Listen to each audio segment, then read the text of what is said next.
오늘은 백남준, 제가, 그러니까 작가라는 단어가 잘 안 쓰여지고 선생님이라는 단어가 잘 쓰여지더라고요.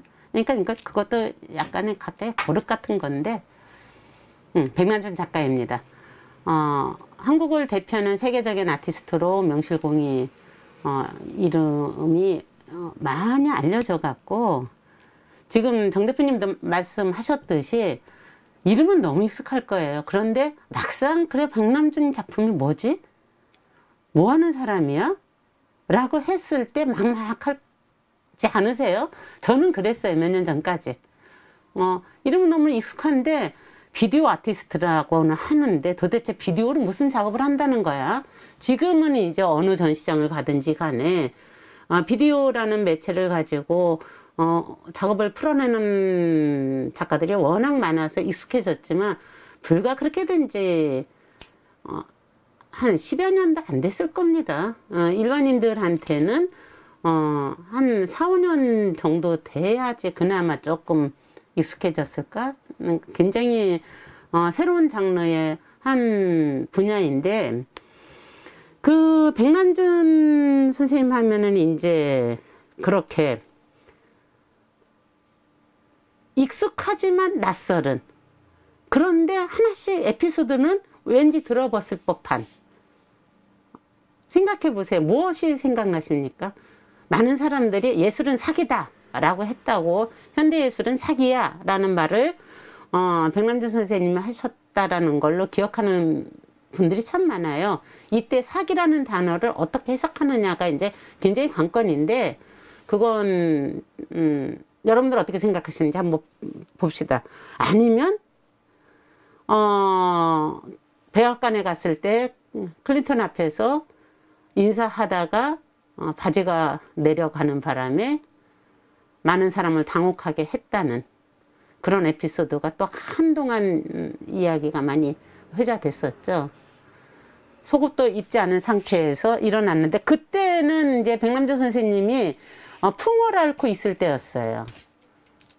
그래서 휠체어에서 이렇게 일어났는데 본인 스스로가 자기를 추스릴 수 있는 입장이 아닌 거죠. 그때 이제 거기 백악관에 들어갔을 때 조카랑 같이 들어갔었는데, 조카한테 나 바지가 내려가는 것 같아 그러고 나서 봤더니 정말 바지가 완전히 내려가서 그렇게 있다고 하는데, 그게 백남준 선생님의 의도였는지 실수였는지 그거는 끝내 말씀을 안 하셨고, 그걸 가지고 많은 경우 진짜 문화적 테러리스트라는 별명답게 해석들이 많이 있었죠. 근데 마침 또 그것을 그런 걸로 이름이 많이 나 있었고, 그 다음에 뭐 피아노도 때려 부시고 뭐 아주 기이한 짓을 많이 했고 그런 얘기들이 많은데, 가장 그래도 우리가 이제 백남준 하면은 아하 하는 게 그 과천 현대미술관에 가면은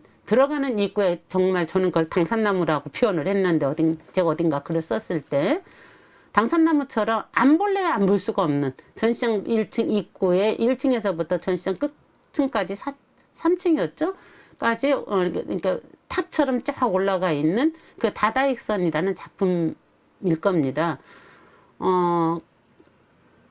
미술에, 그러니까 예술에 조금이라도 관심이 있으면 어쨌든 과천 현대미술관을 한 번 정도는 가보셨을 법한데, 그때 마주쳤던 그 작품, 그게 1988년도에 올림픽을 기념하여서 1003개의 브라운관으로 만들어진 작품이었죠. 그런 걸로 어쨌든 그 유명하시죠. 이렇게 저렇게 이제 유명한데, 아까도 말씀드렸듯이 저도 백남준 작가의 작품이 익숙하지도 않을 뿐더러 도대체 무슨 소리를 하는 건지도 모르겠고 관심이 없었어요. 그러니까 이제 과천현대 워낙에 저는 뭐 미술 이제 그림 보고 이러는 것을 즐겨 하다 보니까 과천 국현에는 이제 1년에 한두 번은 가게 되는데, 갈 때마다 부딪혔던 그 다다익선, 그냥 진짜 그냥 이렇게 올라갔어요. 그걸 보면서 막 이렇게 전멸하듯이 바짝바짝바짝 거리는 것을 보면서 그냥 그러려니 하고 올라갔는데, 어느 날 그게 와서 확 나한테 느껴지더라고요. 그때 그때부터 이제 내가 백남준 작가님의 그 작품에 대해서 친밀감을 조금씩 표현을 하고 관심을 갖게 됐었는데, 그러고도 이제 그러려니 했어요. 그러다가 사실은 제가 백남준 작가 진짜 대단하다라고 생각하면서 제 좋아하는 작가 리스트 명목에 이제 들어오게 된 것은 2018년도였어요. 2018년도에 제가 이제 장흥에서 인연이 좀 있어갖고 거기를 매주 한 번씩 들어갔던 적이 있었는데, 그 장흥에 장욱진 미술관이라고 있습니다. 그 장욱진 미술관 혹시 선생님들 가보셨어요? 그 장욱진 미술관에서 백남준과 장욱진 선생님 2인전을 해서 부처전을 한 적이 있었어요. 그래서 그 전시에 갔다가 정말 이거 뭐야? 라는 느낌이 들 정도로 약간 깜짝 놀라서 제가 그 전시를 3번인가를 봤어요. 일부러도 가고 장흥에 갔을 때 좀 일찍 나와서 혼자 가보기도 하고 이러면서 그 전시를 이렇게 봤는데, 그때 제가 이렇게 확 끌렸던 것이 TV 부처라는 작품이었습니다. 그 다음에 어린 아이가 그린 것 같은 천수가는 보살 색연필 그림. 아니 정말로 그때 이렇게 이제 작품 관람을 이렇게 하고 있는데 아주머니들이 한 무리가 이렇게 들어와서 자기들끼리 이제 전시 보면서 막 얘기를 하는데, 그 얘기를 하더라고요. 정말 이름 나면 별게다 유명해져. 그러면서 저건 나도 그리겠다. 우리 애도 그리겠다. 이러면서 말한 그 천수가는 그 색연필로 그린 정말 유치원생이 그린 것 같은 그런 작품이 있었어요. 조그만 A4 용지 같은 데다 그려놓은. 그때 제가 백남준 선생님에 대해서 호기심이 생겨서 자료도 찾아보고, 그러다가 이제 백남준 선생님의 그 와이프가 되는 구부타 시게코라는 그야말로 여인의 삶과 둘의 인연에 대해서 알게 됐습니다. 그래서 구부타 시게코가 썼던 그 책이 있어요. 백남준 선생님이 타계한 후에 남정호라는 분이 인연으로 구부타 시게코가 나의 사랑 백남준이라는 제목의 책을 쓰게 돼요. 그 책을 읽고 나니까 작품이 그냥 이렇게 훤하게 이렇게 해석이 되더라고요. 저 나름대로 해석이겠죠. 그러니까 한 줄기 이렇게 이어져 갖고 이런 작가였구나. 정말 멋진 사람이구나 라고 알게 됐어요. 그러니까 작품이 인연이 돼서 읽혀지기까지는 그 숙성 기간도 좀 필요하고, 여러 가지 그 인연들이 같이 합해져서 만나지는 것 같아요. 그러니까 작품도 시절 인연이 따로 있다라는 생각이 들 때가 많이 있습니다. 백남준 선생님 작품 보면서 그런 생각을 좀 하게 됐죠. 백남준 선생님의 그 삶은 지난주에 우리가 살펴봤던 베르나르 뷔페, 쌤들 기억나시죠? 베르나르 뷔페와 아나멜 슈아르, 그러니까 아나멜 뷔페의 삶과 굉장히 이렇게 저절로 비교가 되는데, 외적 환경은 굉장히 많이 달라요. 베르나르 뷔페가 굉장히 어린 시절에 팍팍한 상태에서 아버지의 도움도 받지 못하고 가난하게 살고, 엄마가 그나마 이제 이렇게 도와줬는데 엄마도 일찍이 17살에 돌아가시고, 그래서 천혜고아가 돼서 힘든 상태에 있었는데 바로 성공을 하죠. 여러 가지 이유 때문에. 그런 외적 환경에 그 어린 시절에 그 불운하다고 할까요? 겉으로 보여지는 걸로 평가를 한다면, 그랬다면은 백남준 선생님 같은 경우는 어린 시절에, 백남준 선생님 1932년생입니다. 그러니까 일제시대죠. 일제시대에 살다가 그 집안이 할아버지, 아버지가 엄청난 그 거상으로서 재벌가였던 거예요. 우리나라의 재벌가였던 거예요. 우리나라에 그 당시에 캐딜락이 2대밖에 없는데 그 중에 하나가 백남준 선생님 집의 것이라고 하니까, 그리고 이제 백남준 선생님에 대한 이야기들을 하면 의뢰의 아버지가 친일파라는 얘기가 나와서 또 이제 그쪽으로 이야기가 막 풀어지는데, 작품 속에서 그러한 것들의 영향은 그렇게 많이 보이지는 않고, 오히려 그런 상황 속에서 6.25가 터지자 1950년대 아버지가 이 남준을 막내예요. 저기로 그때 본인 표현하면 17살 반이라고 하더라고요. 그때 일본으로 이제 가게 돼요. 1950년대에. 그래서 일본에 가서 이제 일본에 가기 전에 어린 시절에는 워낙 집안이 이제 뭐 재벌가인데다가 영특하고 그래서 그랬겠지만, 그 음악을 공부를 하고 그래서 너무나 당연히 음악 쪽을 공부할 마음을 가졌던 것 같아요. 그래서 작곡도 배우고 뭐 그랬었다가 일본에 가서 공부를 한 후에 독일로 음악 공부하러 독일로 가죠.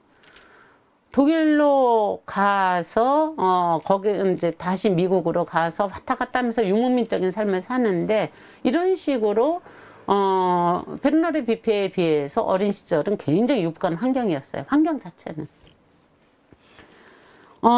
그렇게 살았는데, 그 다음에 이제 백남준 선생님의 이제 이런저런 유튜브도 보고 정보를 이렇게 찾다 보면은 가장 많이 나오는 것 중에 또 하나가 뭐냐면, 백남준 선생님의 여권 번호 7번이랍니다. 아버지가 6번이시고 백남준이 7번이랍니다. 그러니까 여권 번호가 7번이라는 것은 우리나라에서 비행기를 7번째 탔다는 얘기인가요? 글쎄, 그거 잘 모르겠네요. 그럴 정도로 아주 특별한 환경 속에서, 재벌가의 환경 속에서 남부럽지 않게 어린 시절을 보냈는데, 그리고 마음대로, 그러니까 돈이 뭔지를 모르는 사람이었던 거죠. 그랬는데 실질적으로 삶은 집안도 그러고, 이제 형들은 그 일본에서 생활을 하고, 아마 누님은 그 한국에 있었던 걸로 아는데, 집안 여러 가지로 뭐 문제가 좀 있었겠죠.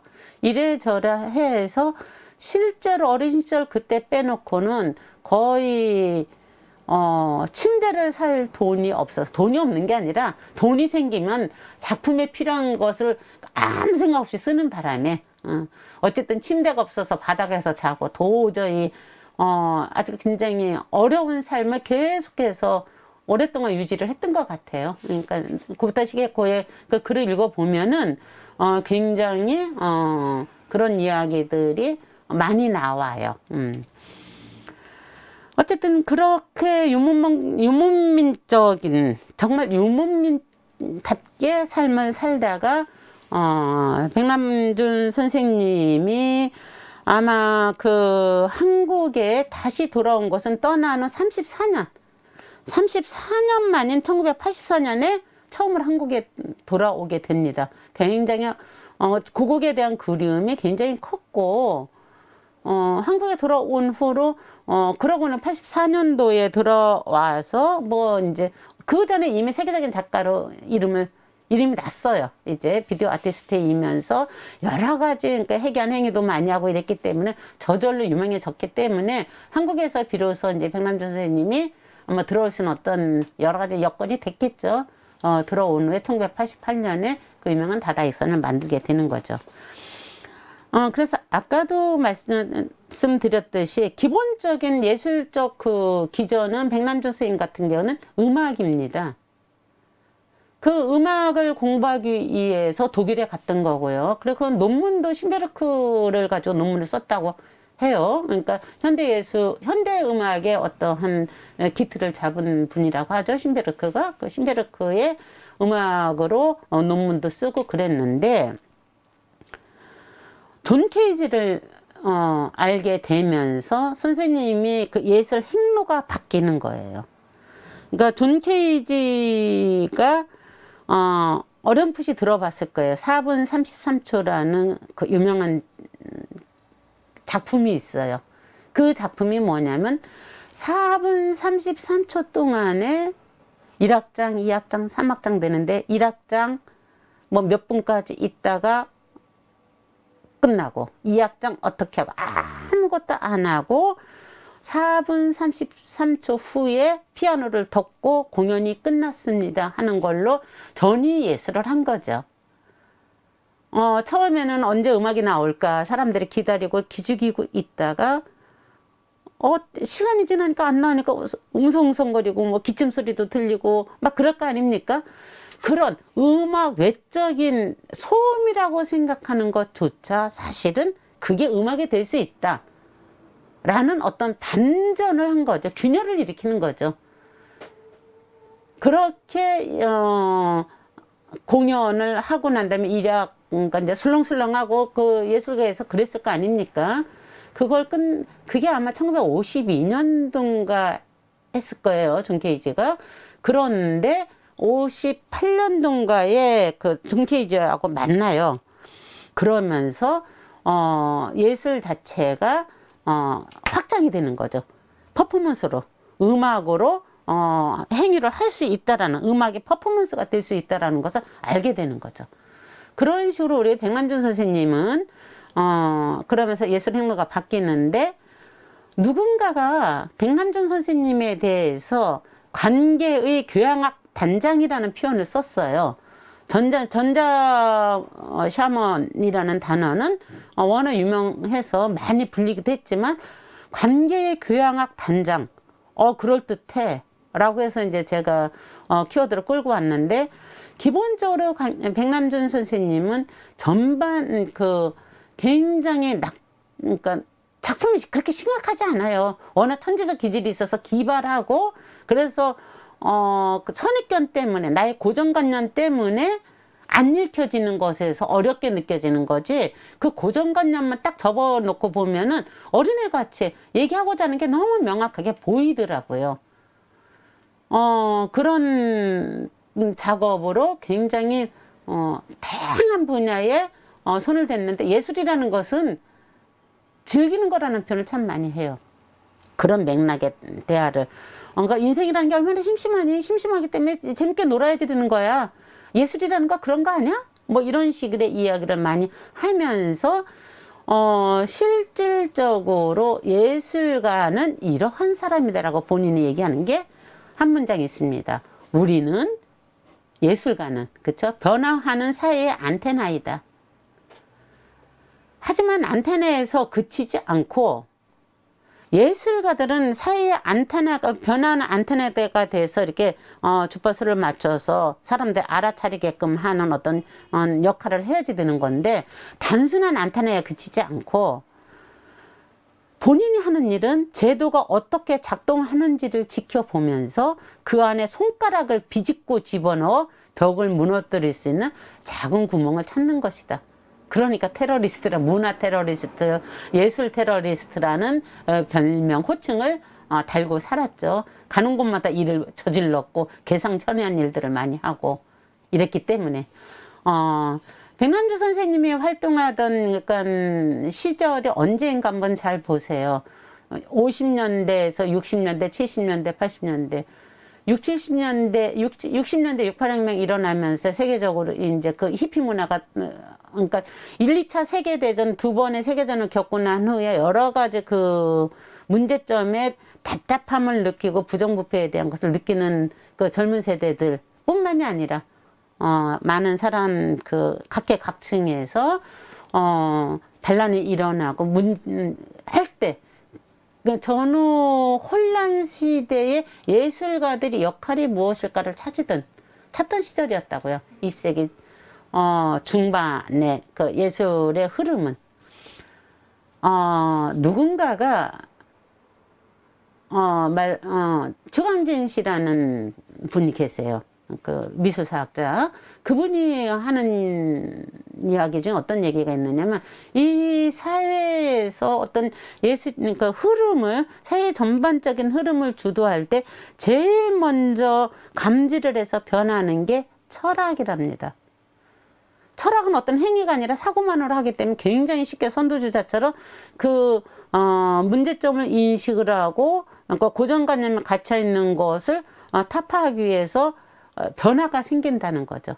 그 다음에 바로 뒤이어서 이루어지는 것이 예술 분야고, 그 다음에 예술 분야 다음에 경제 쪽에서 변화가 생기고, 그 다음에 정치의 변화가 생기고, 완전히 이것이 객관적으로 공인이 되고 받아들여질 때 비로소 교육에 그게 적용이 된답니다. 교육이라는 것은 어설프게 시킬 수가 없기 때문에 뭔가 변화가 받아들여지는 것은 교육 쪽에서 가장 늦다라고 얘기하는데, 그 철학과 예술 다음에 경제라는 거 너무 그럴듯하지 않아요? 맞는 것 같아요. 들었을 때 과연 그렇지라는 생각이 저도 들었었거든요. 바로 예술가들이 그 당시에 20세기 중반에서 후반으로 넘어가면서 했던 것이 그 고정관념, 그 제도권에 대해서 굉장히 언제나 그랬지만 특히 그 당시에도 첨예하게 일어났던 것이 깨는 거였어요. 너무 이렇게 단단하게 잡혀 있는 고정관념, 사고의 고정관념, 이건 뭐 도덕의 고정관념, 뭐 이러한 여러 가지 것들에 돌을 던져서 질문을 던지는 거겠죠. 돌을 던진다는 것은. 그리고 그 질문이 결국에 가선 나한테 되돌아와서 내가 과연 삶이 뭐야? 라는 질문을 던지게끔 하는 역할을 한다는 거죠. 그 질문을 던지는데 가장 커다란 하나의 단체로서, 커다란이 아니라 중요한, 이게 낫겠습니다. 중요한 단체로서 결성된 것이 플렉서스 운동이라는 거예요. 플렉서스라는 것은 흐른다라는 단어의 어원을 갖고 있는 건데, 흐르면서 변화를 주도한다는 거죠. 그 예술가들이 그 이전에 초현실주의, 다다이즘이라는 게 있어요. 그러니까 허무적인 것들로 그냥 막 질러대는, 아주 쉽게 표현하면 그냥 질러대는 거죠. 그것의 후예라고 할까요? 그런 식으로 플렉서스 운동이 일어나는데, 그 창단 멤버로서 백남준 씨가 같이 활동을 해요. 그러한 전위적인 예술 활동의 한 가운데에서 활동을 할 때 음악을 확산시켜서 음악이 퍼포먼스, 행위예술로서 확장시킬 수 있다라는 것을 영향을 받았던 것이 존 케이지라는 거죠. 자, 이렇게 벽을 무너뜨릴 수 있는 자구 구멍을 찾아서 그런 플렉서스 운동에 적극적으로 참여를 하는 거다라고 우리가 해석하면 되겠죠. 우리가 제일 첫 시간에 했었던 것, 균열에 대한 이야기, 여기에 적용시키면 될 것 같습니다.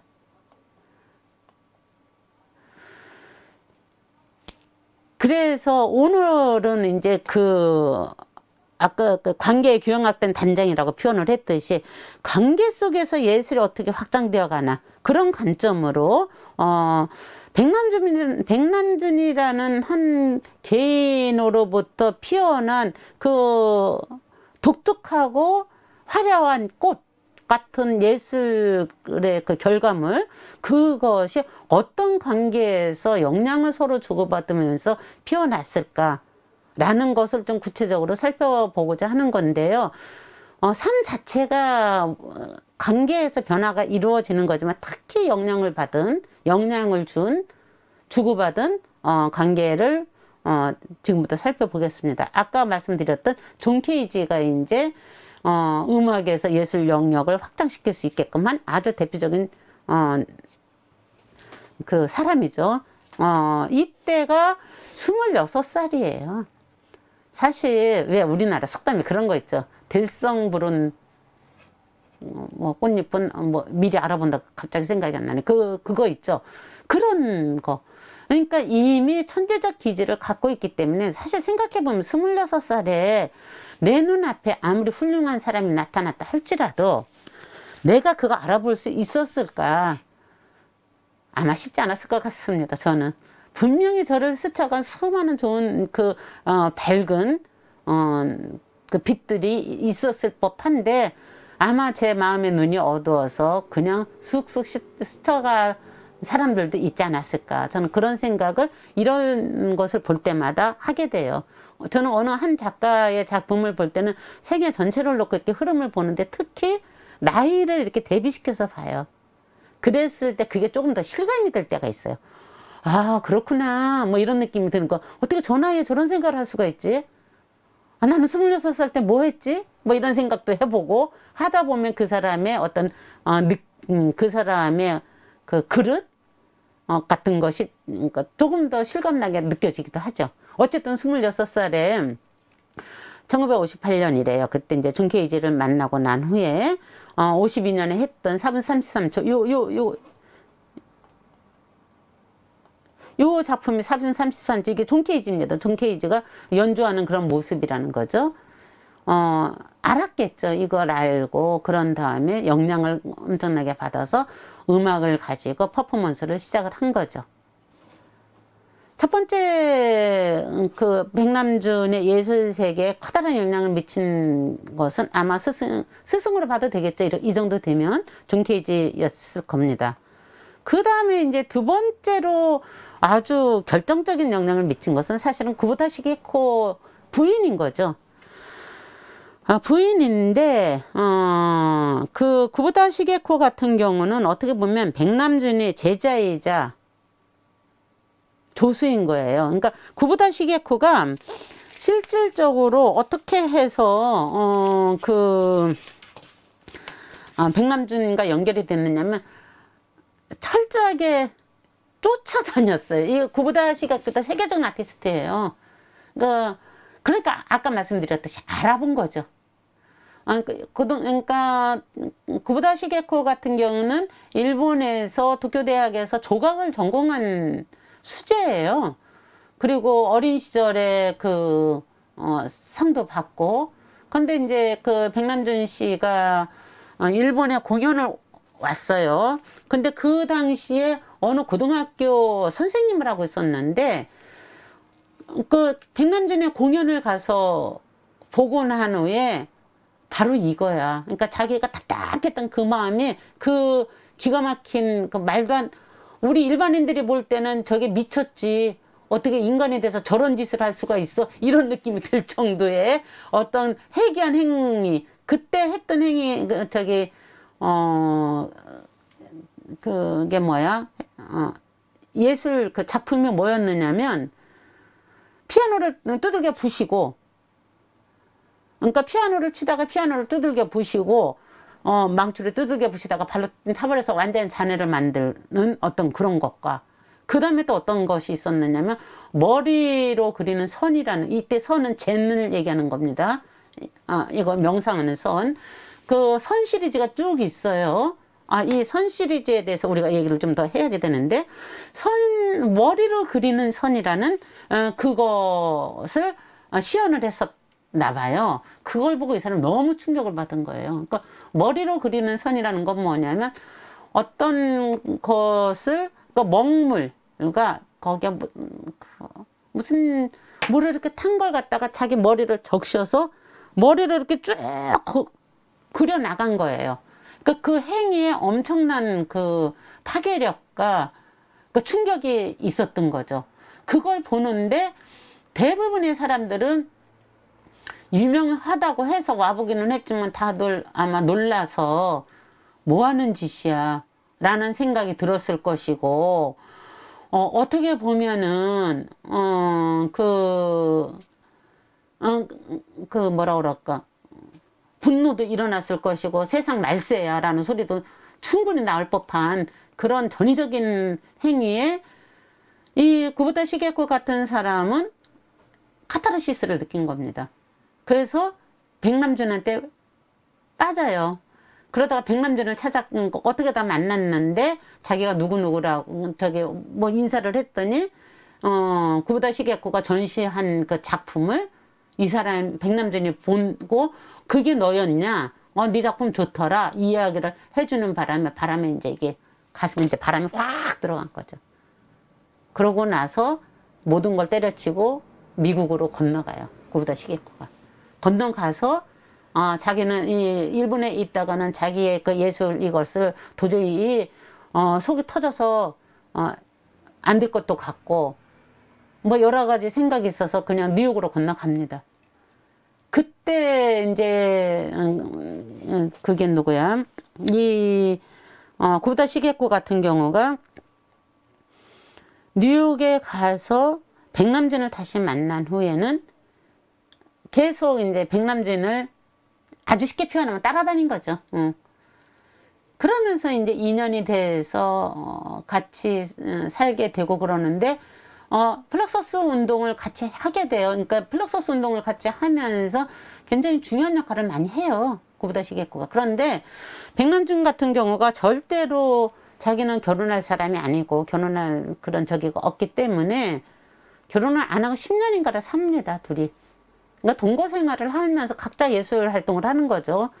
각자 예술 활동을 하는데 그때부터 본인도 작업을 열심히 하고 자기 세계로 아주 그 독자적으로 자기 세계가 많은 경우 오해가 있다고 하더라고요. 백남준의 아내로서 그냥 자기 삶을 이렇게 한 것처럼. 근데 그렇지 않고 정말 세계적인 비디오 아티스트로서 그 모마에 자기 그 작품이 소장이 될 정도면은 그거는 그냥 알아주는 거잖아요. 객관적인 그 검증을 거친 작가라는 거잖아요. 그런 식으로 활동을 하는데 그럼에도 불구하고 모든 생활을 거의 아마 구부다 시게코가 생활을 했던 것 같습니다.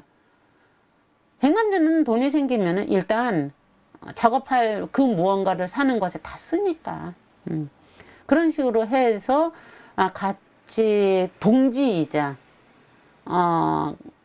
어떻게 보면은 조소 역할도 철저하게 잘하고 그 다음에 선생 역할도 합니다. 왜냐하면은 백남준 선생은 아시다시피 한 번도 미술에 관한 것을 공부를 정규교육을 받은 적이 없어요. 그러니까 더 그런 작업을 할 수도 있었는지도 모르겠지만 그래서 기본적인 그 구부다 시게코 그 책에 나오는 이야기인데 기본적인 아이디어와 이건 정말 개념적인 것은 아주 번뜩이지만 실질적으로 그 그러니까 시각예술이 갖춰야지 돼 구성 요소에 대한 것들에 대해서는 너무 이렇게 약해서 그거를 아마 구부다 시게코가 많이 도와주고 가르쳐 준 것 같아요. 그러다 보니까 선생 역할까지도 한 거죠. 그러면서 백남준 선생님이 비디오 조각이라는 그런 한 영역이 새롭게 생기는 거죠. 그런 구부다 시게코가 있었기에 오늘날에 백남준이 있을 수 있었고 백남준이 있어서 또 구부다 시게코가 있을 수 있었고 그야말로 둘이 서로의 소울메이트였던 거는 확실한 것 같습니다. 그리고 백남준이 그 가난뱅이 작가에다가 동양에서 온 어떤 작가가 그렇게 처음부터 어떻게 유명했겠어요. 전혀 유명하지 않는데 이 백남준을 예술 동네에 들어갈 수 있게끔 고군분투하며 다리를 놔준 게 사실은 구부다 시게코인 거예요. 구부다 시게코가 어떤 인연이 있으면은 그것을 적극적으로 활용해서 백남준을 소개를 하고 그런 식으로 해서 됐는데 휘트니 미술관에서 백남준 씨가 비디오 아티스트로서 처음 전시를 할 때 그 다리 역할을 한 게 구부다 시게코였어요. 그 젊은 큐레이터가 그 큐레이터도 사실은 굉장히 똘똘하고 눈이 밝았던 사람이겠죠. 그 큐레이터가 구부다 시게코를 먼저 알아본 겁니다. 먼저 알아봐서 구부다 시게코하고 뭐 이런저런 얘기를 하는데 그때 백남준 씨를 소개를 시켜요. 구부다 시게코가 그 휘트니 그 큐레이터, 그 젊은 큐레이터한테.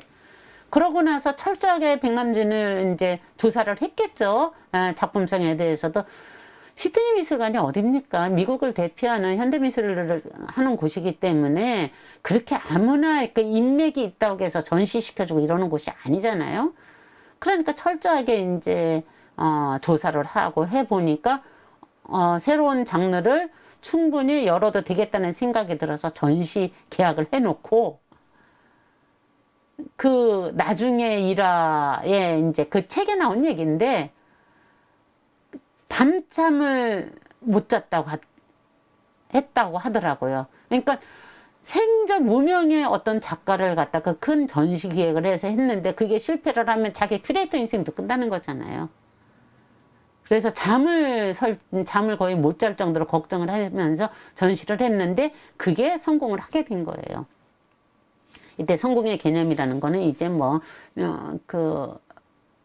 일반 대중들의 그 박수도 받겠지만, 그 평론가나 이런 사람들에 의해서 스타로 부상이 되기 시작했다는 뜻이겠죠. 그때 그 시대하고 절묘하게 맞아서 예술 장르가 확장될 수 있는 가능성을 봤기 때문에 사람들이 이제 박수를 쳐줬겠죠. 그래서 비디오 아트라는 것이 거기서부터 시작을 돼갖고, 백남준 씨가 계속 끝까지 이제 관계를 했겠죠. 그래서 2006년 죽고 한국에서 이렇게 49대 지내고 그럴 때 그 큐레이터가 같이 와서 조문도 하고 그랬다고 하더라고요. 그 인연이라는 것이 참, 오묘한 것 같아요. 제가 지금 여기 사람 ING에 와서 강의하는 것도 참 어떤 측면에서는 재미있게 생각이 되는데, 그 인연이라는 게 알아봐서 이렇게 서로가 알아보면 엮여져서 이게 확장이 되면서 우리가 되는 거구나. 그런 생각이 드는데, 거기에 절대적인 역할을 한 것이 구부다 시게코였다라는 거죠. 백남준을 그렇게 펼칠 수 있게끔 다리 역할을 하고 뒷받침하고 한 게 구부다 시게코인데, 그 시게코가 그렇다고 해서 자기 작업을 안 했느냐? 자기 작업도 굉장히 열심히 했어요. 그러면서 시게코가 누구보다도 이제 남준을 잘 알 텐데, 자기 남편인 남준을 잘 아는데, 이런 얘기를 합니다. 남준은 아날로그에서 디지털로 옮겨가는 새로운 커뮤니케이션 아트를 세상에 소개하며 21세기를 향한 새 질풍을 열은 사람이다. 자, 미술사의 교과서에 역사에 쓰이는 것은 그 작품의 여러 가지 요인들에 의해서 쓰이지만, 첫 번째로는 뭐냐 하면은 새로운 세계의 영역을 확장시켜 놓는 역할을 한 사람들인 거예요. 백남준이나 구부다 시게코나 굉장히 현대 예술의 중심으로 이렇게 딱 자리 잡고 하는 사람이 누구냐면 마르셀 디샹인 거예요. 마르셀 디샹의 그 소변기 아시죠? 그 마르셀 디샹의 그 정신을 이어서 하는데, 백남준이 그런 얘기를 하거든요. 디샹은 모든 것을 다 해놨는데 문을 넓혀놔서 아무리 들어가도 다 디샹 것을 그 아류밖에 안 되는데 오직 한 가지 안 된 것이 비디오였다. 그러니까 나는 비디오를 하겠다. 뭐 이런 식의 이야기도 어딘가에서 하고. 근데 이제 사람들이 얘기를 해요. 그때 1960년대, 70년대 이때 그 브라운관이 그 텔레비가 그렇게 싼 가격이 아니었다는 거예요. 그런데 그 비싼 예술을 어떻게 할 수가 있니? 가난한데. 그러니까 가난해서 할 수 있었다고 그러더라고요. 내가 가난하기 때문에 어차피 다른 것도 못하니까, 가난하니까 내가 도전할 수, 그러니까 불가능하다고 생각되는 것에 도전할 수 있는 용기도 생겼다는 맥락에서 내가 가난해서 비디오 아트를 하게 된 거야 라는 식의 이야기를 했다고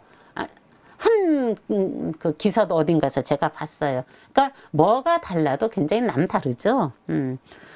어쨌든 아까 말했던 히틀린 미술관의 큐레이터, 그 사람 이름이 헨 하트라는 사람인데, 이 젊은 큐레이터를 연결을 해서 그 인연으로 비디오 아트라는 것이 세상에서 인정을 받으면서 백남준의 세계가 활짝 펼쳐지는 거죠. 세계가 펼쳐진다고 해서 부자가 되는 건 아닙니다. 계속 가난한 거 여전히 가난한데, 그래서 여기저기 교수로 조빙도 받고 그래서 왔다 갔다 하는데, 독일에 가서도 생활을 하고 그래요. 그렇게 했던 그 백남준의 두 번째 인연이 구부다 시게코입니다. 구부다 시게코는 백남준보다 5살 아래예요. 그래서 백남준이 구부다 시게코가 귀여운 여동생 같다고 굉장히 이뻐해 주기는 했는데, 실질적으로 그렇게 뭐 저기 하진 않았는데, 구부다 시게코가 굉장히 따랐다고 하더라고요. 따르면서 적극적으로 대시를 했겠죠. 성향 자체가 그런 것 같아요. 보세요. 이분이 이렇게 된 겁니다. 이분도 2015년에 가시죠. 세상을 떠나시는데, 백남준이 가고 난 다음 9년 후에 세상을 떠나는데, 9년 동안에 했던 것은, 그러니까 당뇨로 굉장히 고생하시고 그러더라고요. 근데 했던 것은 그 첫 번째 전시도 백남준을 위한 전시를 해요. 철저하게 그 백남준과 자기를 하나로 엮어서 작업을 한 아주 굉장히 이런 인연들을 보면 저는 그 경이로운 느낌이 좀 들 때가 좀 있는데 이게 백남준을 작업한 이 사람의 작품이에요. 그러니까 백남준의 아류가 아니다라는 것을 보여주기 위해서 우리가 작품을 잠깐 보면은 이게 구보다 시게코의 작품인데 이게 백남준을 보면서 백남준이 이제 그 계속해서 소변을 자주 보고 백남준도 당뇨가 있었다고 하더라고요. 둘 다 당뇨가 있네 그러고 보니까. 그러니까 소변 보는 모습을 이렇게 비디오로 이렇게 작업을 한 거고 구보다 시게코가 일약 스타가 된 것은 이거예요. 이거 마르셀 디상의 계단을 내려오는 나부라는 그 작품을 오마주한 비디오로 오마주한 작업이에요. 이게 지금 구겐하임의 연구소장이 됐는데 이게 엄청난 작업이라는 거죠. 그러니까 구보다 시게코 같은 경우는 백남준을 너무 존경을 해서 백남준 작업을 오마주해서 백남준 작업만 몇 개를 계속 합니다. 백남준의 무덤에 가서 뭐 여러 가지 일화가 많이 있는데 그런 식으로 해서 백남준을 굉장히 존경을 하는 거죠. 그 백남준 작업을 많이 하는데 요 작업을 할 때 우리의 그 백남준이 아니라 마르셀 디샹을 굉장히 존경을 해갖고 디샹의 작업을 많이 하는데 이 작업을 할 때 백남준 씨가 그러니까 남편이었던 동료이면서 남편이었던 백남준 씨가 굉장히 그 질투도 내고 뭐 사람들한테 인정받고 이러니까 질투도 내고 그랬다는 에피소드도 좀 있고 그래요. 그러니까 마르셀 디샹 현대미술의 1차적으로 현대미술의 아버지 하면 우리가 세잔을 얘기하지만 실질적으로 1920년대 지난 후에 그 새로운 어떤 현대미술의 문을 여는 포문을 여는 사람이 레드메이드로 해갖고 소변기를 했던 마르셀 디샹이잖아요. 그러니까 마르셀 디샹을 이들은 굉장히 다 존경을 할 수밖에 없는 거죠. 바로 그 마르셀 디샹의 계단을 내려오는 나부라는 것을 오마주해갖고 이런 작업을 했어요. 마르셀 디샹이 무슨 얘기를 했느냐면 어쨌든 죽는 건 늘 타인들이다 라는 것이 마르셀 디샹의 묘비명이래요. 그러니까 이들의 전체적인 정신세계의 흐름들 이렇게 쭉 보면 그 천재들의 그 놀이라고 할까? 그러니까 영혼의 어떤 영적 자유의 그 폭이 넓은 곳에서 이렇게 막 놀고 있는 그 느낌이 보여서 아마 내 눈앞에 지금 있으면 이들을 내가 절대 알아보지도 못할 겁니다. 그러나 세월이 지난 후에 여러 사람들에 의해서 이렇게 해석이 되고 한 그것에 힘을 입어서 내가 이렇게 바라봤을 때 정말 참 인간이라서 할 수 있는 저런 일들을 하는구나 참 좋다 이런 느낌이 들 때가 있어요. 이런 훌륭한 작가들의 작품을 보고 있으면 어쨌든 구보다 시게코의 작품은 이렇게 훌륭한 그러니까 이렇게 자기만의 독자적인 것을 갖고 있다라는 거. 백남준의 부인으로서 있는 것이 아니다라는 부인으로서만 있는 게 아니고 이렇게 뭐 비련의 어떤 여인이 아니라는 거. 충분히 작가로서 동료로서 같이 활동을 하면서도 철저하게 남준을 위해서 자기를 희생할 수 있었던 사람이라는 거. 우리가 그런 관계성을 한번 같이 보면 될 것 같고요. 아까 말씀드렸던 이런 식으로 다 피아노를 부수고 뭐 이상한 짓을 이렇게 하는 거예요. 이걸 액션 뮤직이라고 하고 예술적 테러리스트라는 그 별명을 얻게 되고 이런 짓을 하니까 보는데 그러면 이게 도대체 왜 이런 것을 할까? 여기에 그 깊은 거의 무당처럼 그러니까 구보다 시게코가 그런 얘기를 해요. 백남준의 작품을 보면은 정말 신들린 사람 같다. 무당 같다. 그리고 백남준도 얘기하기를 자기가 이렇게 퍼포먼스를 하고 그럴 때는 거의 무의식에 의해서 올라와서 하는 거지 이런 걸 이렇게 계획해서 이렇게 하겠어라고 해서 하는 건 아니다. 라는 얘기를 하거든요. 그러니까 백남준은 자기는 샤먼이라는 말을 스스로가 해요. 그러니까 무당이라고 하늘과 땅을 잇는 역할을 하는 게 무당이잖아요. 그 샤먼으로서 자기는 긴 세계를 이렇게 확장시켜서 연결시키는 것이 자기의 어떠한 일이다. 자기 아티스트로서의 어떤 그분이 쓴 단어는 아니에요. 내가 익숙해서 갑자기 떠오르는 거. 나의 아티스트로서의 소명이다. 뭐 이런 식의 느낌으로 여기저기서 이야기를 하죠. 그러니까 기상천외한 행동 중에 하나가 또 이런 것입니다. 이 작품이 뭐냐면은 이게 남성들의 그 페니스예요. 그러니까 발기를 시킨 다음에 이게 종이 커튼을 된 것으로 뚫어요. 페니스로. 그럼 뚫으면 소리가 날 거 아닙니까? 그걸 본인의 음악이라고 합니다. 이게 젊은 예술가의 젊은 페니스 심포니라는 것으로 1968년도의 작품이에요. 기가 막히죠? 그러니까 이런 식으로 액션 뮤직을 하는 거예요. 그러니까 10명의 젊은 그 남자애들이 이 종이 커튼 저 뒤에서 발기시킨 후에 그걸로 이렇게 종이를 뚫는 그 소리가 작품이었어요. 그 다음에 이제 가장 이렇게 할 때 이게 뭐냐면 백남준이 의문을 제기한 거예요. 미술이든 문학이든 모든 그 장르에는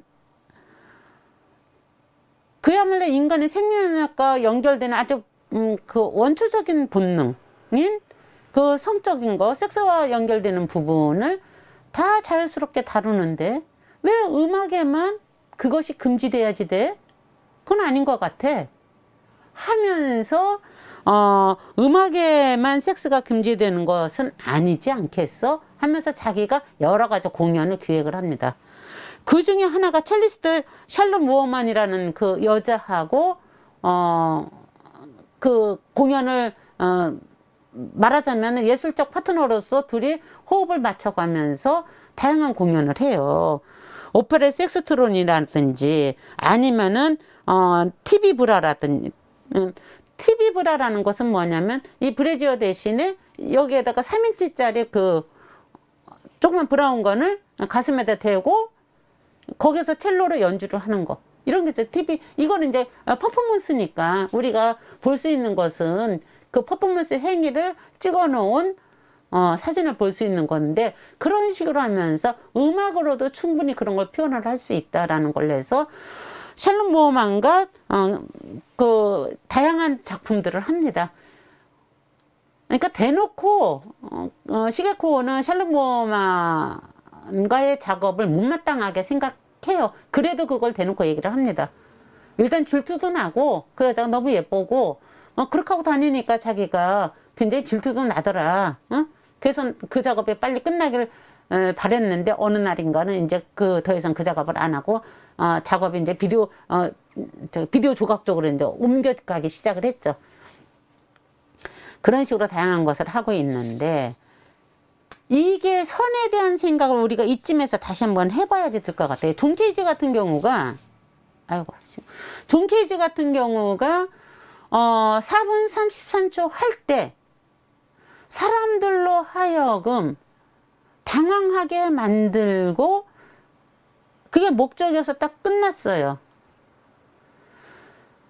당연하다고 생각하고 아무런 질문이 없는 상태에서 쭉 흐르다가 돌을 맞듯이 하나가 뭔가 딱 던져지면서 새로운 것이 딱 화들짝 알게 되는 게 이게 화두가 깨지는 거잖아요. 그런 맥락의 개념으로 선 작업의 일환으로 이 작업들을 하는 겁니다. 이때 젊은이들이 특히 미국이나 유럽 쪽, 미국 쪽에서 젊은이들이 동양 사상에 굉장히 심취를 하고 인도나 일본에 있는 그 선사상을 인도 여행도 굉장히 많이 해요. 비틀즈 그 멤버들도 인도에 가서 있다 오고 막 그러죠. 그런 식으로 여행을 많이 하고 예술에도 그걸 많이 받아들이면서 동양적인 것들이 예술에서 그러니까 흡수가 되기 시작을 하는 건데 실제로 행위로서 드러나는 것은 우리가 알고 있는 선을 하는 행위, 명상을 하는 행위하고는 전혀 상반되는 듯한 그런 모습에 서로 드러나는 거죠. 그래서 그걸 선으로 이해하기가 쉽지는 않았던 것 같아요. 저 같은 경우도. 근데 빛과 그림자처럼 드러나는 행위를 통해서 오히려 극단적으로 다른 걸 더 알게끔 하지 않았나. 그것이 쭉 그 백남준 선생의 작품의 흐름으로 흐르고 있습니다. 이렇게 피아노를 두들겨 부시고 이러는 것에서 이걸 또 뭐를 하느냐면, 피아노가 이렇게 까만색 윤기가 판들판들 나면서 그거 그렇잖아요. 저기 피아노 뚜껑 보세요. 그런데 갑자기 피아노를 치다가 뭐를 하냐면 대패를 갖고 그걸 이렇게 긁어요. 대패를 갈아버려. 그러다가 한쪽 손으로는 그냥 막 치고, 이쪽 손으로는 여러 가지 뭐 이런 뭐 송곳이라든지 뭐 이런 거 갖고는 그냥 막 장난치듯이 하다가 그 집어 던지고 망치로 두드려 갖고 발로 팍 패갖고 이게 팍 터지게 만들고 이런 그러니까 저기 그 누구냐 구부타 시게코가 구부타 시게코 같은 경우 그 엄마가 백남준이한테 자기 백남준을 좋아한다 이렇게 해서 한다 그랬을 때 엄마가 그런 망나니 같은 사람한테 내 딸이 미쳤구나 드디어 뭐 이래가서 굉장히 힘들어하고 그러셨다고 하더라고요. 그런데 정말로 세계적인 작가로 부상되면서부터는 아주 극진하게 사회대접을 했다는 그런 얘기도 있습니다. 그 구부타 시게코가 움직일 때 여러분들 존 레논의 그 부인이었던 오노요코, 구부타 시게코, 쿠사마 야요이 이런 사람들이 그 당시에 그러니까 선후배들이에요. 선후배들로서 그 일본에서 미국으로 건너가서 활동한 대표적인 일본 여성 예술가들이죠. 그 다음에 저기 누가요? 이게 백남준 선생님한테 큰 영향을 끼쳤던 사람 중에 하나가, 영향을 끼쳤다기보다는 이건 친구인 거죠. 어디에선 쌍둥이라는 표현을 하는데, 샤먼으로서의 쌍둥이라는 표현을 하는데 요셉 보이스입니다. 요셉 보이스는 저기 백남준보다 나이가 좀 더 9살 더 위네요. 이거 보면은. 그런데 요셉 보이스가 하는 행위는 그 사회운동가이면서 굉장히 퍼포먼스를 큰 스타일로 퍼포먼스를 하고 기괴한 걸 많이 해요. 그런데 뭐 요셉 보이스는 선생님들 좀 관심을 갖고 한번 찾아보세요. 굉장히 재미난 것들이 많이 있습니다. 근데 둘 다 샤먼적인 기질이 강한 거예요. 지금 요셉 보이스가 이렇게 얼굴에 금칠을 하고 여기에 이게 죽은 토끼를 안고 있잖아요. 이 퍼포먼스는 뭐냐면 2시간 정도인가 이 죽은 토끼 얘를 안고 이렇게 금칠을 한 후에 미술관에서 그림을 보면서 하나하나의 죽은 애한테 설명을 해주는 거예요. 죽은 토끼가 어떻게 그림을 설명할 수 있을 것인가, 이게 이제 그 퍼포먼스의 제목인 거예요. 그리고 죽은 토끼를 안고 그림 앞에서 그냥 아주 정성스럽게 설명을 하고 아주 기괴한 그 퍼포먼스를 많이 하는데, 이게 뭐냐면 죽었지만 그 영혼은 죽지 않았다라는 그 샤머니즘적인 사상과 연결이 돼서 이 사람이 하는 행위도 그 무당이 하는 짓하고 하는 것하고 비슷하게 연계 역할을 하는 거죠. 예술이 연계 역할을 하는 것을 퍼포먼스로 많이 펼치는데, 그러다 보니까 둘이 이 예술적 코드가 너무 통하는 거예요. 그래서 쌍둥이처럼 둘이 이렇게 친하게 잘 지내고 여러 가지를 많이 했대요. 그래서 그 요셉 보이스하고 백남준이 한국에 와서 둘이 구슬하기로, 그러니까 88 올림픽과 연결해서 구슬하기로 예약을 하는 거 서로 그러니까 이야기를 했었는데 86년에 요셉 보이스가 갑자기 죽습니다. 그러니까 요셉 보이스를 위한 굿을 1990년에 추모극을 백남준 씨가 이렇게 해요. 제주가 돼갖고 요셉 보이스가 아끼는 모자에다가 뭐 이런 것도 붓기도 하고 추모 행사를 하는데, 이 행위 자체가 또 하나의 예술로서 이렇게 기록이 된 거죠. 이건 현대아랑 앞에서 했다고 하더라고요. 1990년도에. 저도 물론 보지 못했고요. 이렇게 하고 그 다음에 그러니까 요셉 보이스까지 연결시켜서 우리가 시간이 되면 공부하면 좋을 것 같습니다. 나중에 쌤도 관심 있으면 한번 보세요. 아까 말씀드렸듯이 행위 자체가 그렇게 괴기스럽기는 하지만 실질적으로 백남준의 그 예술혼, 그 예술을 이끌어가는 원동력, 그건 의외로 굉장히 선적인 것과 연결되어 있다는 거죠. 이어지는 것, 우주가 모두 연결되는 걸로 이어지는 것에 관심이 많아서 영화를, 그러니까 필름을 위한 선, 영화를 위한 선이겠죠. 이 필름을 위한 선은 뭐냐 하면은 여기에 이 영상에 빈 영상기를 돌리는 거예요. 그러면 빈 영상기를 돌리면 여기에 아무것도 없는 요거 있겠죠. 여기 이제 뭐 그 영상기 내에 먼지라든지 이렇게 스크래치 난 것들이만 뜰 뿐입니다. 그러니까 4분 33초 하는 것하고 같은 맥락의 오마주 같은 거예요. 존 캐지가 오마주 4분 33초로 음악을 하는 것 같은 것을 영화, 그러니까 필름으로서 자기는 이렇게 비주얼하게 보여주는 거죠. 매체를 달리해서. 그러고 난 다음에 여기 이 빈 곳에서 이렇게 자기가 퍼포먼스를 했대요. 이 앞에서, 그 빈 화면 앞에서. 그리고 이게 이제 영화를 위한 선이 되는, 필름을 위한 선이 되는 거죠. 그러니까 1964년에 이거 퍼포먼스를 하고, 여러분들 이런 것들은 하나 만들어지고 나면 그 다음에 이렇게 재생산이 계속돼요. 상황에 따라서. 이것의 같은 맥락으로 지금 경기도 용인에 가면은 백남준 아트센터가 있어요. 이건 제가 이제 백남준 아트센터 갔을 때 제가 찍은 건데, 저도 한번 흉내 내본 거예요. 요 앞에 요것이 이렇게 되면 이렇게 빈 화면이 그쪽에 돼 있어요. 그래서 그 앞에 가서 흉내 내면서 사진을 한번 찍어 보면서 놀았죠. 이렇게 놀아도 된다는 얘기예요. 이렇게 예술을 그렇게 너무 이렇게 뭐 경이롭거나 뭐 어렵거나 이렇게 생각하지 말고 백남준이 계속 하는 얘기예요.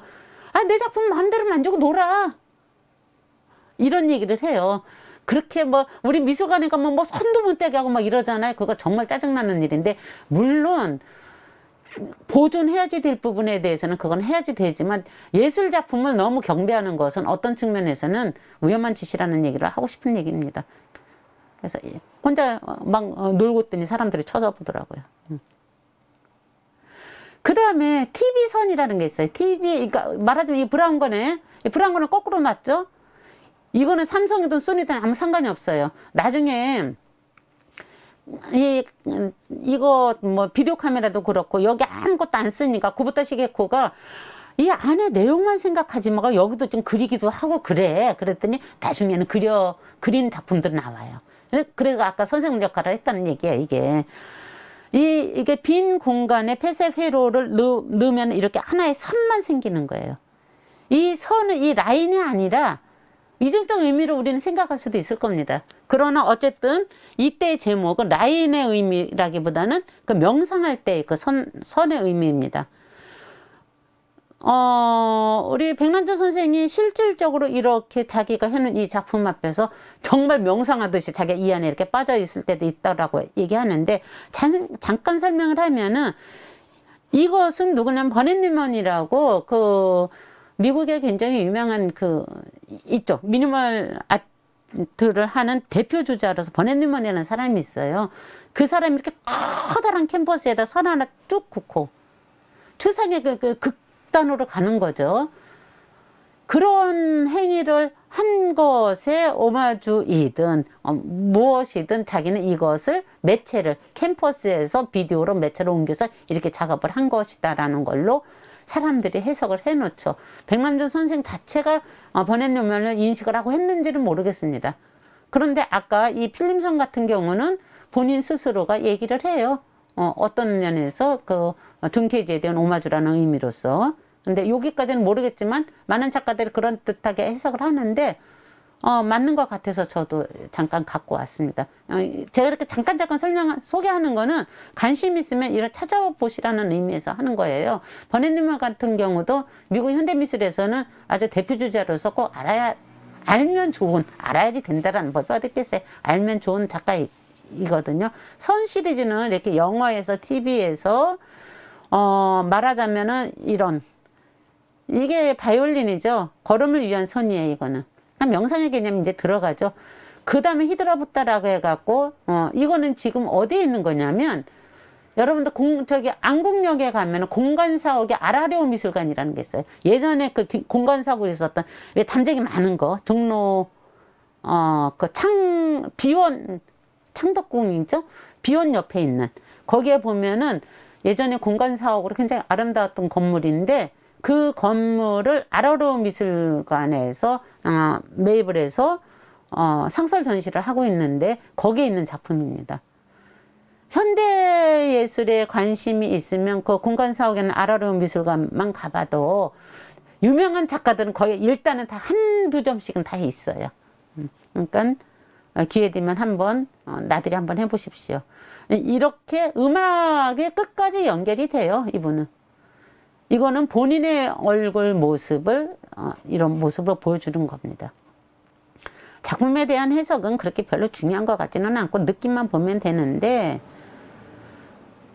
이것도 백나줌 아트센터에서 제가 찍은 건데, 다른 가장 오래된 TV라는 제목으로 만들어진 이게 TV예요, TV.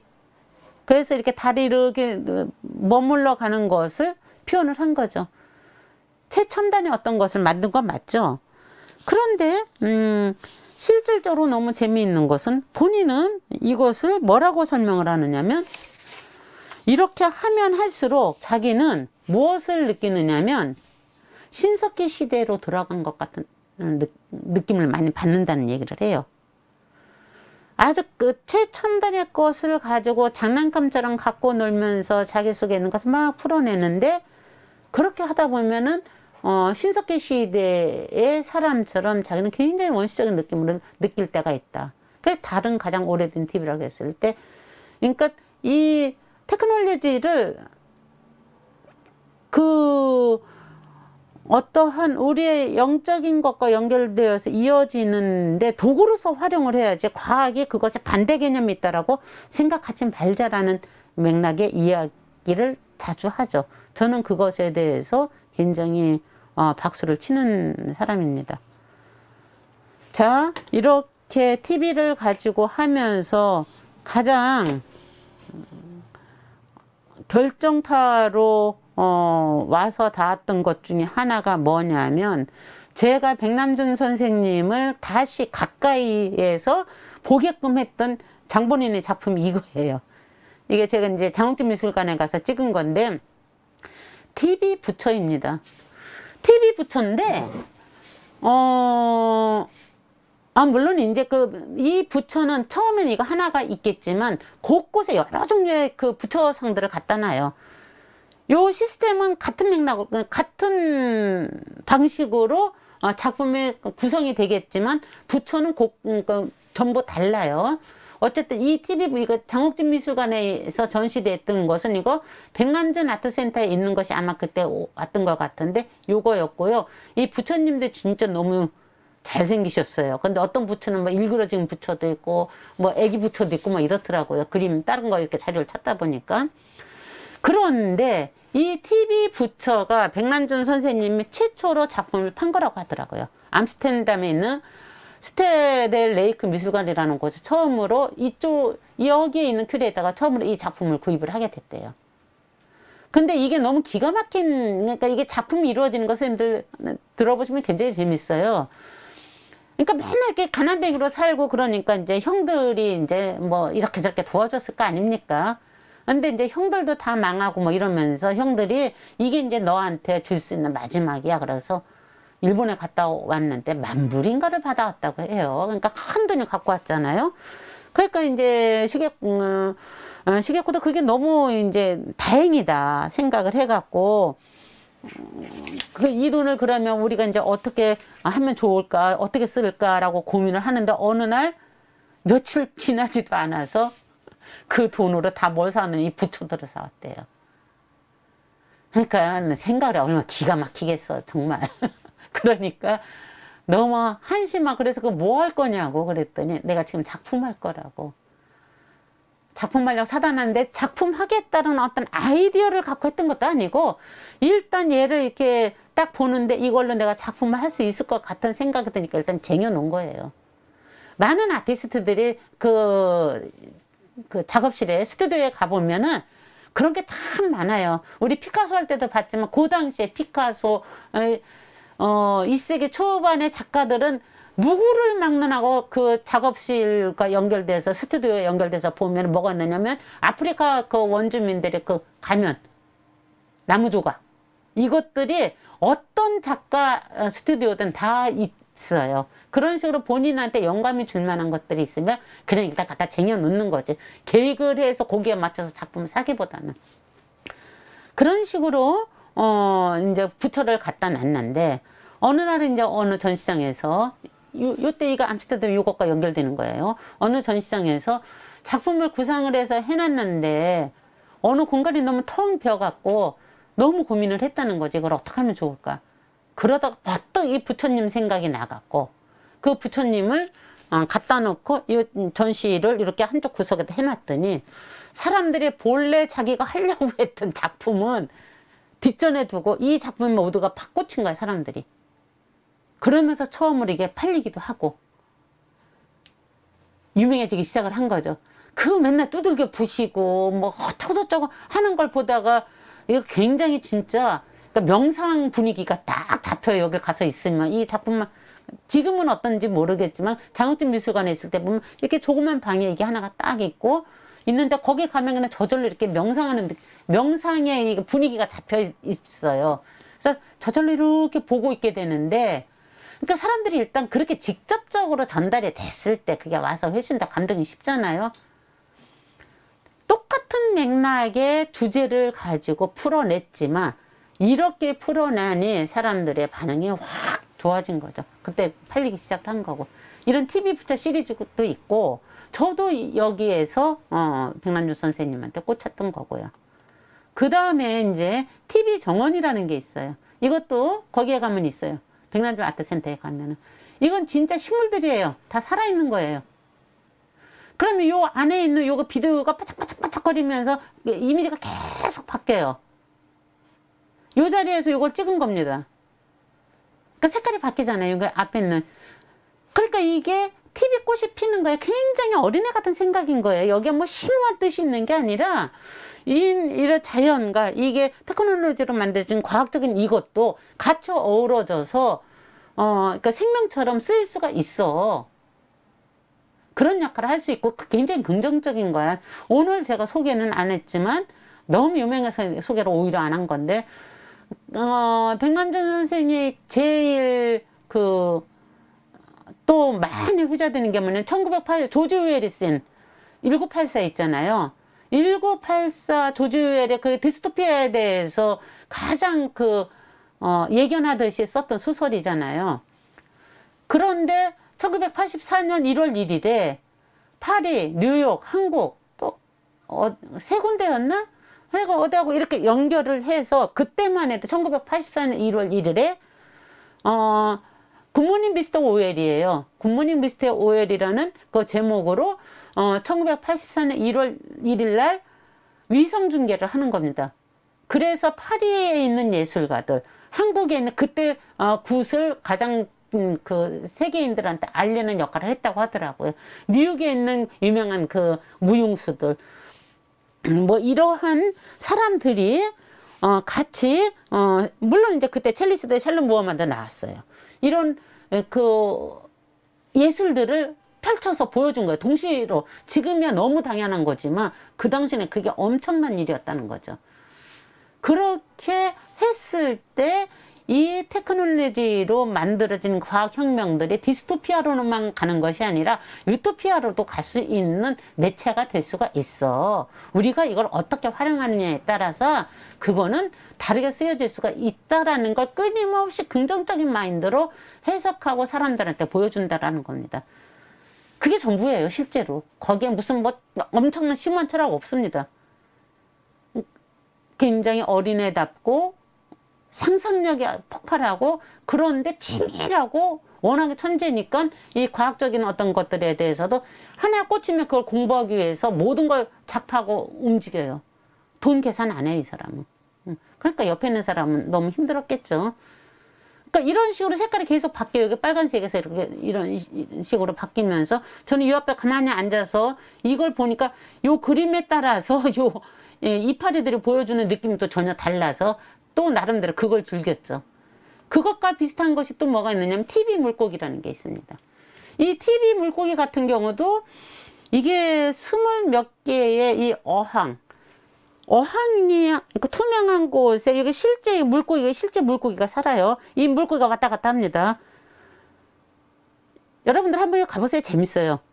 물고기가 왔다 갔다 하고 저 뒤에는 뭐가 있느냐면 비디오, 그러니까 TV에서 춤추는 그 무용수가 막 춤을 춰요. 또 다른 곳에는 비행기가 떠다녀요. 근데 투명한 것과 이렇게 폐쇄된 것이 같이 이렇게 보여지니까 어떤 게 만들어진 거냐면은 춤추는 사람과 물고기와 비행기가 바다에서 막 이렇게 떠다니고 이런 것이 동시에 시공을 초월해서 한 공간에서 표현이 되는 건데 자기적으로 되는 게 아니라 그냥 저절로 이렇게 되는 거야. 이렇게 쭉. 그래서 이것이 쫙 보여지는 진짜 이뻐요. 보고서 굉장히 환상적이에요. 이렇게 변해요. 요거는 이제 비디오에서 왔다 갔다 하는 것이 보여지는 거고, 요거는 진짜 물고기가 왔다 갔다 하는 거고, 살아있는 생물과 얘네가 같이 어우러져서 아까 TV 정원에서 했던 그 어떤 그 주제겠죠? 그런 주제를 여기다 같이 연결을 시킨 거죠. 그러니까 같은 주제로 그러니까 다양하게 펼쳐지는 거예요.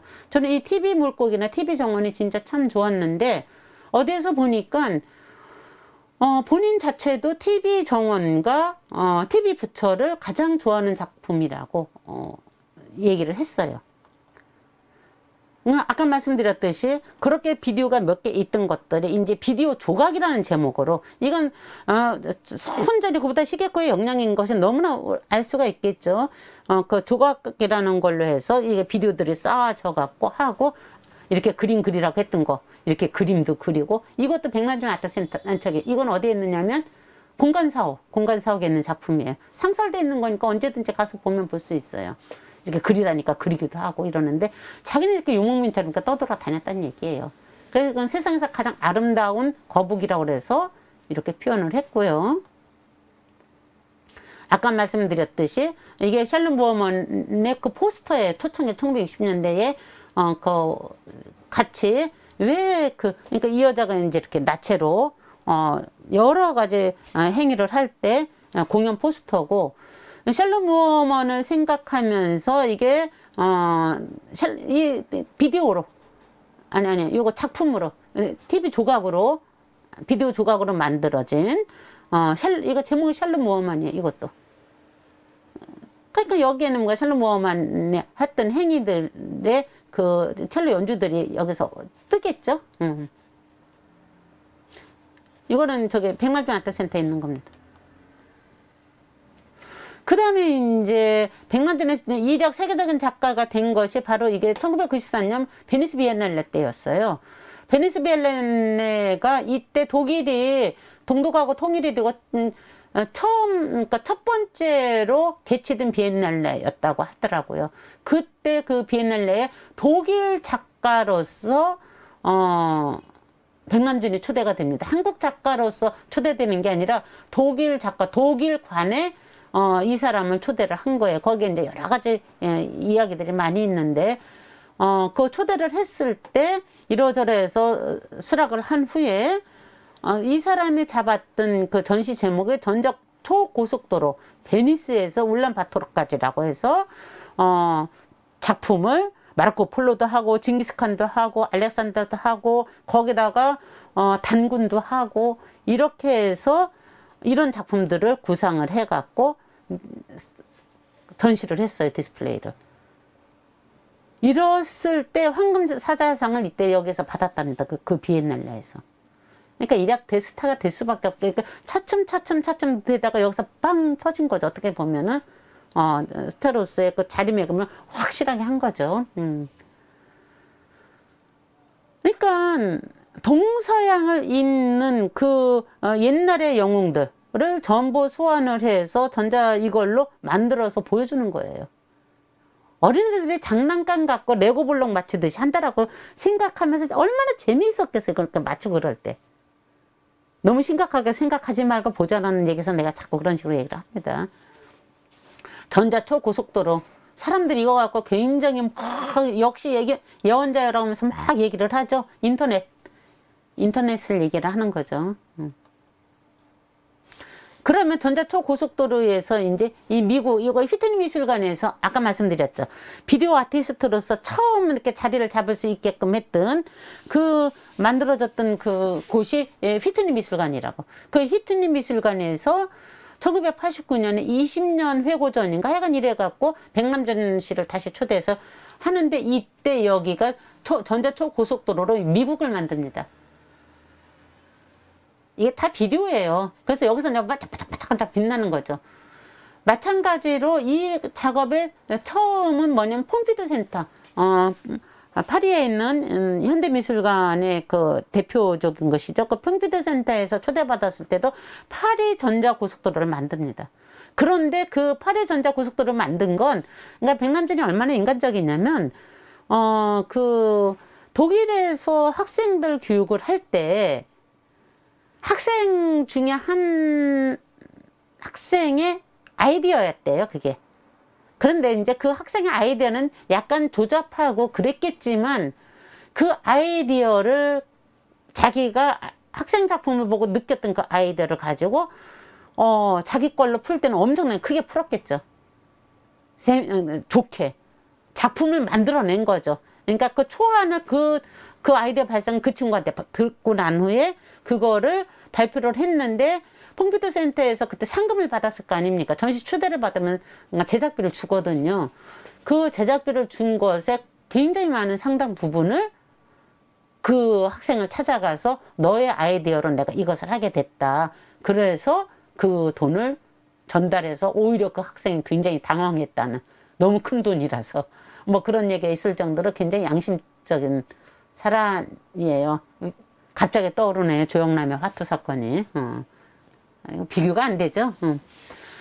자, 이런 식으로 전자 초고속도로를 하면서 이거 같은 경우는 동판입니다. 로제타 스톤이라고 해갖고 나폴레옹이 이집트에 갔을 때 거기서 발견했던 그것의 아이디어를 착안을 해갖고 로제타 스톤 해갖고 이런 식의 고속도로를 또 동판으로 찍어냅니다. 이것도 백남준 아트센터에 가면 있습니다.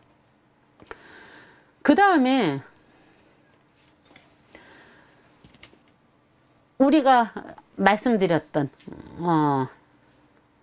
과천 현대미술관에 가면은 만날 수밖에 없는 이 다다익선 1003개의 브라운관으로 만들어진 작품입니다. 1988년에 처음에 이거를 같이 생각을 해보세요. 백남준의 아이디어지가 백남준이 혼자 만들 수는 없다는 건 너무나 알겠죠. 근데 이걸 도와줬던 그러니까 우리나라 그분도 이제 인터뷰를 많이 했는데 그분의 이야기를 이렇게 들어보면은 처음에는 이것을 이렇게 할 생각이 없었어요. 그냥 이렇게 탑 쌓지?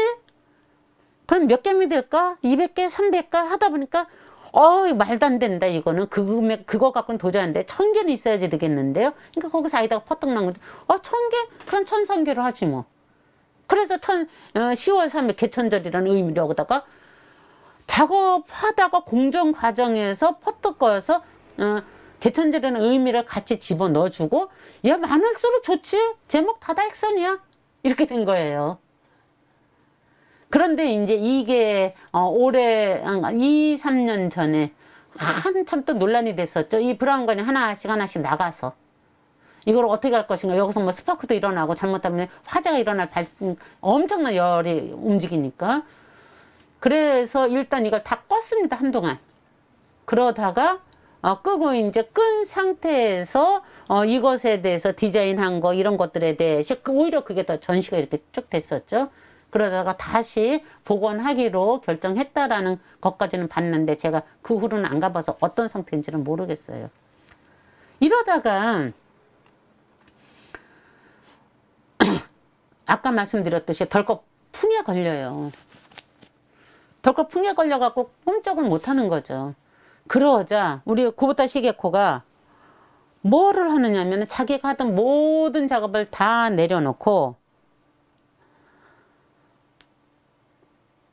백남준 자기 남편의 수족이 됩니다. 딱 10년 동안. 그런데 얼마나 스트레스도 부리고 신경질도 그랬겠어요. 딱 그런데 자기 모든 걸 내려놓고 수족이 돼서 이 사람 다 맞춰주는데 아까 여기 그 94년에 비엔날레에 섰던가 어떤 하여간 큰 전시에서 구겐하임 미술관이라는 곳에서 2000년 새천년이 시작될 때 백남준 씨가 전시를 할 수 있게끔 계약이 됐었어요. 그때는 물론 이제 이렇게 풍이 안 맞았을 때지. 계약이 됐는데 덜컥 풍이 맞은 거잖아요. 그러니까 이걸 어떻게 할까 고민을 하다가 하겠다는 거죠, 자기가. 그래서 3년 동안 꼬박이 3년 동안 주변에 이제 엄청난 조수들을 옆에다 놓고 같이 해서 이 작업을 완성해냅니다. 이 작업의 제목이 야곱의 사다리예요. 이때는 이미 비디아토를 넘어서서 뭐가 되느냐면 여기에서는 이제 그 레이저 아트로 그러니까 매체가 다시 또 바뀐 거예요. 비디오에서 레이저로 매체가 바뀌어 갖고 거기를 뭐 여러 가지 에피소드들이 굉장히 많아요. 그것에 대한 그 여러 가지 우여곡절 그때 그럼 본인은 뭐를 한 거야? 계속 머리 쓰면서 지시를 한 거죠.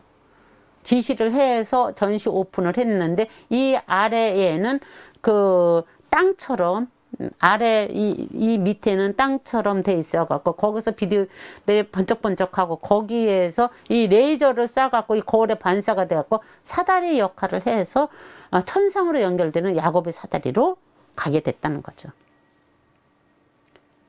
그렇게 하고 2006년에 조금 있다가 아내가 해준 장아덮밥을 먹고 눈 맛있다 나 자러 간다 그러고 자러 갔다가 죽었다는 가보니 자기 이제 마이애미 저택에서 그렇게 해서 갔다고 하더라고요.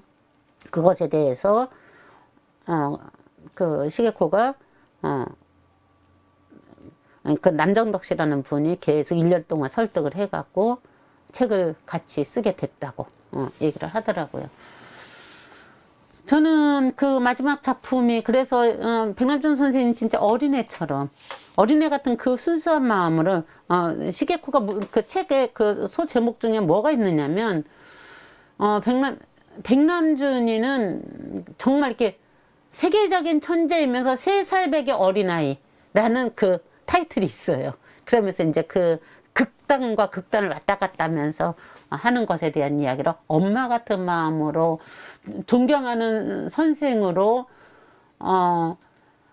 어떤 때는 학생으로 다양하게 이 관계 속에서 유연하게 페르소나가 바뀌어가면서 둘이 같이 이루어져서 야곱의 사다리를 타고 저 세계로 간 게 아닐까. 그리고 백남준이 결국에 와서는 못 타고 간 작품 중에 하나가 아마 살아서 보면 분명히 했을 수도 있는 그게 언젠가인지는 모르겠지만 실제로 이렇게 야곱의 사다리를 타고 우주로 여기로 끝나는 게 아니라 여기서 이걸 뚫고 저 우주까지 가는 거를 구상을 했었다고 하더라고요. 그러니까 정말 샤먼인 거죠. 저 우주의 공간과 이 세계를 같이 연결해주는 샤먼인데 샤먼으로서의 멋진 전자 샤먼으로서의 멋진 역할을 하다가 한판 춤 잘 추고 잘 놀다가 연 없이 갔다. 거기에는 누가 있었다? 구보타 시게코가 있었다. 그 한 페이지에 이런 이야기들이 나옵니다. 백남준이 2003년에 쓴 글이래요. 2003년이니까 2006년에 가니까 이게 이제 아마 그 전시 끝나고 한 3, 4년 지난 후겠네요. 위대한 부인이고 위대한 요리사이고 그렇게 요리를 좋아했답니다. 맛있어하고 위대한 간호사이고 위대한 작가이 자기를 그렇게 해주니까. 그리고 이런 내용의 100페이지는 더 계속되는 구보타 시게코를 나는 사랑하고 존경한다. 이 마이애미에서 죽거든요. 그러니까 그 당시에 이렇게 둘이 지내면서 하는데 그 다음에 그 책에 이런 그림이 나와요. 이걸 좀 읽어보면은 시게코 우리가 젊었을 때 그러니까 시게코가 정말 쫓아다닌 거잖아요. 아, 근데 이 결혼을 어떻게 하게 되느냐면 10년 정도 동거를 하는데 이제 더 이상 그러니까 결혼을 안 하겠다고 하고, 그런데 이제 시게코 입장에서는 아이를 낳고 싶었던 거예요. 그러니까 백남준이한테 얘기 안 하고 아이를 가지려고 무지하게 노력했는데 애가 너무 안 생겨서 무슨 일인가 하고 병원에 갔더니 자궁암이었던 거예요. 그리고 이거 지금 당장에 드러내지 않으면은 이제 목숨의 위험이 있다라는 것을 알게 된 거죠. 그러니까 그부터 시게코가 너무 절망할 수밖에 없잖아요. 그런데 의료보험도 없고 이러니까 굉장히 이제 비싼 거라서 도저히 감당할 수가 없어서 일본어로 할 수 없다. 난 일본으로 돌아가야 되겠다 생각하고 있는데, 그때 백남준이가 일본으로 가겠다고 맘먹고 있는 시게코를 보더니 어느 날 그 프로포즈를 하더라는 거죠. 야, 우리 결혼하자. 그러니까 자기는 너무 기분이 아주 안 좋았었다고. 너 지금 무슨 소리냐, 미쳤냐, 나는 이제 애도 못 낳는 사람이고, 너 내가 이제 그렇게 하자고 할 때는 안 하더니 너가 나 지금 동정하는 거냐, 이러면서 이제 굉장히 그러니까 싫기도 하고 슬프기도 하고 막 이랬는데, 아니 그게 아니고 나는 지금 여기에서 어디에서 무슨 일을 할 때 마침 보험을 들어놓은 게 있었어. 근데 그 보험을 들어놨는데 너가 내 부인이 되면 여기서 아주 싸게 할 수가 있잖아. 보험이 되니까. 그러니까 우리 결혼해서 어차피 이렇게 사니까 결혼해서 살자고. 이렇게 돼서 아주 정말 가난하니까 누군가 갑자기 빨리 결혼을 해야지 되니까 자기 주변에 있는 어떤 누군가를 하나 했는데 마침 또 그 사람이 장님이었대요. 그 사람을 데리고 가서 이렇게 서약하듯이 결혼식을 하고 싸구려 중국집에 가갖고 피로연으로 짜장면을 먹으면서 그 슬픈 날이 있었다. 그런데 그 이야기를 끝까지 비밀로 해서 안 지켜줬는데 책을 쓰면서 이렇게 밝혀진 거죠, 전부. 책을 쓰면서 그보다 시게코가 이제 다 얘기를 한 거예요, 자기가. 그런 일이 있었고 이렇게 했었다. 그러니까 백남준이가 진짜 어린애 같으면서도 아주 의리도 있고 참 여러 가지로 매력적이지만 절대 가까이 하고 싶지 않은 그런 사람인 것 같습니다. 그런 백남준 씨가 이런 얘기를 했대요. 우리가 젊었을 때는 당신은 내게 최고의 연인이었어. 이제 내가 늙으니 당신은 최고의 어머니 그리고 부처가 되었어. 라고 얘기를 했대요. 그러니까 백남준 씨한테 그보다 시게코는 아까 말한 것보다 훨씬 더 큰 거죠. 친구이고 조수이고 이걸 넘어서서 너는 나의 부처였어. 그러니까 내 안에 신성이었어. 신성의 역할로 네가 발현돼서 내 앞에 나타난 것이야. 라고 해석을 했다는 거잖아요. 이보다 더 훌륭한 소울메이트가 과연 누가 있을까? 우리가 생각해 볼 수 있을 것 같습니다. 그러고 보면은 여기에서 제가 이렇게 쭉 이렇게 보면은 백남준 선생님의 작품 전체 흐르는 그 수맥처럼 흐르는 거, 선. 제가 이제 키워드로 잡은 것이 그 선, 그 다음에 연결. 그래서 확장된 우리, 내가 확장되어 있는 나, 이런 것들로 잡았는데, 이 마지막 이 말로 백남준 선생님께서, 제가 말하고자 하는 것을 얘기해 주신 게 아닌가, 저는 그렇게 생각이 듭니다. 자, 이렇게 백남준 선생님에 대해서 이 짧은 시간에 더군다나 이렇게 어눌한 말투로 제가 얼만큼 전달할 수 있었는지 조금 걱정스럽기는 하지만, 분명한 건 우리나라를 대표하는 작가라서가 아니라 이 알면 알수록 인간의 뭐라 그럴까, 인간이라서 참 멋있을 수 있는 그런 것을 보여주는 멋쟁이라는 생각이 좀 듭니다. 앞으로 백남준 선생님에 대해서 여러분들 보고 싶으시면은 상설되어 있는 전시장이 곳곳에 있는데, 용인에 있는 그 백남준 아트센터나 양이 많지는 않지만 그 공간 사옥에 있는 아라리오 갤러리, 거기를 가시면 언제든지 볼 수 있으니까 한번 궁금하시면 찾아가 보십시오. 오늘 제 이야기는 여기까지 마치고 2부에서 토크하면서 나누겠습니다. 네, 고맙습니다. 네, 선생님 수고하셨습니다. 네.